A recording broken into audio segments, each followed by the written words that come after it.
শপথ নিয়ে অনড় দুপক্ষই। একদিকে বরাহনগরে জয়ী তৃণমূল প্রার্থী সায়ন্তিকা বন্দ্যোপাধ্যায় এবং ভগবান গোলার তৃণমূল প্রার্থী রায়াত হোসেন সরকার চাইছেন বিধানসভায় অধ্যক্ষের কাছ থেকে শপথ বাক্য পাঠ করতে।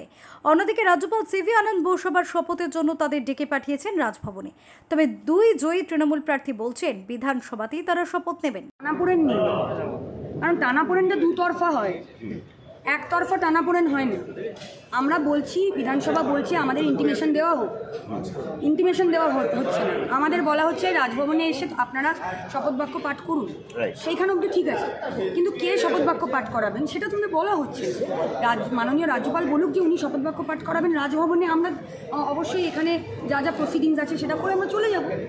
উনি করাবেন না, তাহলে উনি দয়া করে আমাদের অনারেবল স্পিকারকে করুক অ্যাপয়েন্ট। আমরা বিধানসভাতেই বসে আছি, নয় উনি আসুক।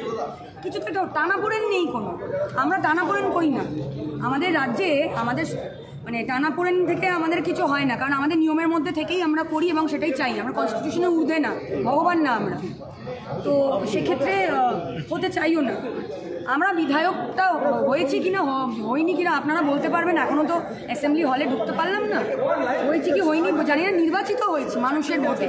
উনিও মানুষের ভোটে জিতেছেন, আমিও মানুষের ভোটেই জিতেছি, এই যে তার প্রমাণ।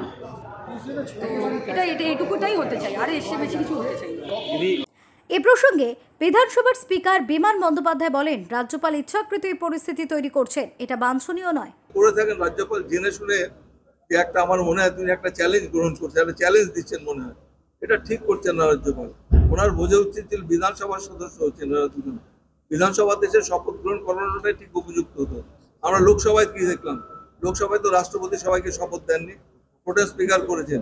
এরপরে যারা মিড টার্ম পোলে জিতে আসবেন তাদেরও স্পিকারই তিনি শপথ দেবেন, সেখানে রাষ্ট্রপতি শপথ দেন না। পশ্চিমবঙ্গের ক্ষেত্রে দেখছি একটা অন্যরকম তিনি চিন্তা ভাবনা করছেন। এটা কেন করছেন আমি বলতে পারবো না, এর পেছনে কোনো উদ্দেশ্য থাকতে পারে আমার মনে হয়।